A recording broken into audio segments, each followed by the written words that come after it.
السلام علیکم ورحمۃ اللہ وبرکاتہ۔ امید ہے آپ سب لوگ خیریت سے ہوں گے۔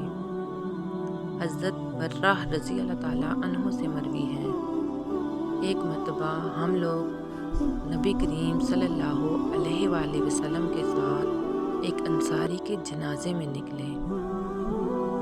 جب ہم قبر کے قریب پہنچے تو ابھی قبر تیار نہیں ہوئی تھی، اس لیے نبی کریم صلی اللہ علیہ وسلم بیٹھ گئے۔ ہم بھی آپ صلی اللہ علیہ وسلم کے ارد گرد بیٹھ گئے۔ نبی کریم صلی اللہ علیہ وسلم کی دست مبارک میں ایک لکڑی تھی جس سے آپ صلی اللہ علیہ وآلہ وسلم زمین کو کورید رہے تھے۔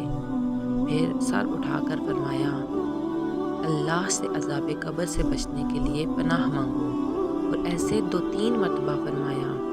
پھر آپ صلی اللہ علیہ وسلم نے فرمایا کہ بندہ مومن جب دنیا سے رخصتی اور سفر آخرت پر جانے کے قریب ہوتا ہے تو اس کے آس پاس روشن چہروں والے فرشتے آتے ہیں۔ ان کے پاس جنت کا کفن اور جنت کی خوشبو ہوتی ہے۔ وہ تا حد نگاہ بیٹھ جاتے ہیں، پھر ملک الموت آ کر اس کے سرہانے بیٹھ جاتے ہیں اور کہتے ہیں، اے روح، اللہ کی مغفرت اور خوشنودی کی طرف نکل چل۔ چنانچہ اس کی روح اتنی آسانی سے نکل جاتی ہے جیسے مشکیزے کے منہ سے پانی کا قطرہ بہہ جاتا ہے۔ ملک الموت اسے پکڑ لیتے ہیں اور پھر فوراً دوسرے فرشتے اس روح کو ملک الموت کے ہاتھ میں نہیں رہنے دیتے، بلکہ ان سے لے کر اس کو کفن میں لپیٹ دیتے ہیں اور اس پر اپنی لائی ہوئی خوشبو مل دیتے ہیں، اور پھر اس کے جسم سے ایسی خوشبو آتی ہے جیسے مشک کا ایک خوشبوار جھونکا ہے جو زمین پر محسوس ہو سکے۔ پھر فرشتے اس روح کو لے کر اوپر چڑھ جاتے ہیں۔ وہ فرشتوں کے جس گروہ پر بھی ان کا گزر ہوتا ہے، وہ گروہ پوچھتا ہے کہ یہ پاکیزہ روح کون ہے، جو جواب میں اس کا وہ بہترین نام بتاتے ہیں جس سے دنیا میں لوگ اسے پکارتے ہیں، حتیٰ کہ وہ اسے لے کر آسمان تک پہنچ جاتے ہیں اور دروازہ کھلواتے ہیں۔ جب دروازہ کھلتا ہے تو ہر آسمان کے فرشتے اس کو اگلے آسمان تک چھوڑ کر آتے ہیں، اور اس طرح وہ 7ویں آسمان تک پہنچ جاتے ہیں، اور اللہ تعالیٰ فرماتا ہے، میرے بندے کا نامہ اعمال علیین میں لکھ دو اور اسے واپس زمین کی طرف لے جاؤ، کیونکہ میں نے اپنے بندے کو زمین کی مٹی سے ہی پیدا کیا ہے اور اسی میں لوٹاؤں گا اور اسی سے دوبارہ نکالوں گا۔ چنانچہ اس کی روح جسم میں دوبارہ لوٹا دی جاتی ہے۔ پھر اس کے پاس 2 فرشتے آتے ہیں۔ وہ اسے بٹھا کر پوچھتے ہیں کہ تیرا رب کون ہے؟ وہ جواب دیتا ہے کہ میرا رب اللہ ہے۔ وہ اس سے پوچھتے ہیں کہ تیرا دین کیا ہے؟ وہ جواب دیتا ہے کہ میرا دین اسلام ہے۔ وہ پوچھتے ہیں کہ وہ کون شخص ہے جو تمہاری طرف بھیجا گیا؟ وہ جواب دیتا ہے کہ وہ اللہ کے پیغمبر صلی اللہ علیہ وآلہ وسلم ہیں۔ وہ اس سے پوچھتے ہیں کہ تیرا علم کیا ہے؟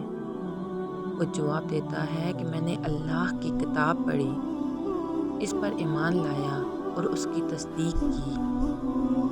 اس پر آسمان سے ایک منادی پکارتا ہے کہ میرے بندے نے سچ کہا، اس کے لیے جنت کا بستر بچھا دو، اسے جنت کا لباس پہنا دو، اور اس کے لیے ایک جنت کا دروازہ کھول دو۔ چنانچہ اس کو جنت کی ہوائیں اور خوشبوئیں آتی رہتی ہیں، اور تا حد نگاہ اس کی قبر وسیع کر دی جاتی ہے۔ اس کے پاس ایک خوبصورت لباس اور نہایت عمدہ خوشبو والا ایک آدمی آتا ہے۔ اس سے کہتا ہے کہ تمہیں خوشخبری مبارک ہو، یہ وہی دن ہے جس کا تم سے وعدہ کیا جاتا تھا۔ وہ مجھ سے پوچھتا ہے کہ تم کون ہو؟ وہ جواب دیتا ہے کہ میں تمہارا نیک عمل ہوں۔ اس پر وہ کہتا ہے کہ پروردگار، قیامت ابھی قائم کر دے تاکہ میں جلد اپنے آخری ٹھکانے پر پہنچ جاؤں۔ اور جب کوئی کافر شخص دنیا سے رخصتی اور سفر آخرت پر جانے کے قریب ہوتا ہے تو اس کے آس پاس آسمان سے سیاہ چہروں والے فرشتے اتر کر آتے ہیں جن کے پاس ٹاٹ ہوتے ہیں۔ وہ تحت نکاح بیٹھ جاتے ہیں، پھر ملک الموت آ کر اس کے سرہانے بیٹھ جاتے ہیں۔ وہ اس سے کہتے ہیں، اے نفس خبیثہ، اللہ کی ناراضگی اور غصے کی طرف چل۔ یہ سن کر اس کی روح جسم میں دوڑنے لگتی ہے اور ملک الموت اسے جسم سے اس طرح کھینچتے ہیں جیسے گیلی اون سے سیخ کھینچی جاتی ہے۔ ملک الموت اسے پکڑ لیتے ہیں اور پھر فوراً دوسرے فرشتے اس روح کو ملک الموت کے ہاتھ نہیں رہنے دیتے اور اسے ٹاٹ میں لپیٹ لیتے ہیں۔ اس سے مراد کے بدبو جیسا ایک ناخوشگوار اور بدبودار جھونکا آتا ہے، پھر اسے لے کر اوپر چڑھتے ہیں۔ فرشتوں کے جس گروہ کے پاس سے ان کا گزر ہوتا ہے، وہی گروہ کہتا ہے کہ یہ کیسی خبیث روح ہے۔ وہ اس کا دنیا میں لیا جانے والا بدترین نام لیتے ہیں، یہاں تک کہ اس کو لے کر آسمان تک پہنچ جاتے ہیں۔ دروازہ کھلواتے ہیں لیکن دروازہ نہیں کھولا جاتا۔ پھر نبی کریم صلی اللہ علیہ وآلہ وسلم نے یہ آیت تلاوت فرمائی جس کا ترجمہ ہے، نہ ان کے لیے آسمان کے دروازے کھولے جائیں گے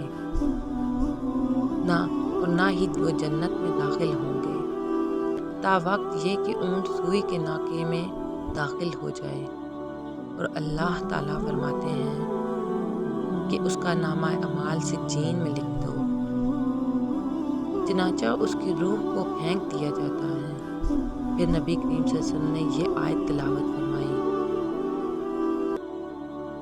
جو اللہ کے ساتھ شرک کرتا ہے وہ ایسے ہے جیسے آسمان سے گر پڑے، پھر اسے پرندے اچک لیں یا ہوا اسے دور دراز کی جگہ میں لے جا ڈالے، پھر اس کی روح جسم میں لوٹا دی جاتی ہے اور اس کے آس پاس دو فرشتے آ کر اسے بٹھاتے ہیں اور اس سے پوچھتے ہیں کہ تیرا رب کون ہے؟ وہ جواب دیتا ہے، ہائے افسوس، مجھے کچھ پتہ نہیں۔ وہ اس سے پوچھتے ہیں کہ تیرا دین کیا ہے؟ وہ پھر وہی جواب دیتا ہے۔ وہ پوچھتے ہیں کہ وہ شخص کون تھا جو تمہاری طرف بھیجا گیا تھا؟ یہ پھر وہی جواب دیتا ہے، اور آسمان سے ایک منادی پکارتا ہے کہ یہ جھوٹ بولتا ہے، اس کے لیے آگ کا بستر بچھا دو اور جہنم کا ایک دروازہ اس کے لیے کھول دو۔ چنانچہ وہاں کی گرمی اور لو اسے پہنچنے لگتی ہے اور اس پر قبر تنگ ہو جاتی ہے، حتیٰ کہ اس کی پسلیاں ایک دوسرے میں گھس جاتی ہیں۔ پھر اس کے پاس ایک بدصورت آدمی گندے کپڑے پہن کر آتا ہے جس سے بدبو آ رہی ہوتی ہے اور اس سے کہتا ہے کہ تجھے خوشخبری مبارک ہو، یہ وہی دن ہے جس کا تجھ سے وعدہ کیا جاتا ہے۔ وہ پوچھتا ہے، تو کون ہے؟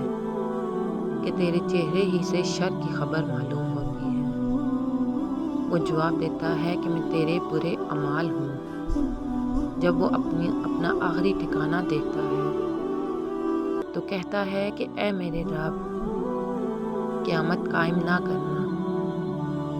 اس حدیث سے ہمیں یہ پتہ چلتا ہے کہ مومن کی روح اور کافر کی روح کیسے نکلتی ہے، کون سے فرشتے، کون سا لباس اور خوشبو لاتے ہیں، اور قبر میں کیا سوال کیے جاتے ہیں۔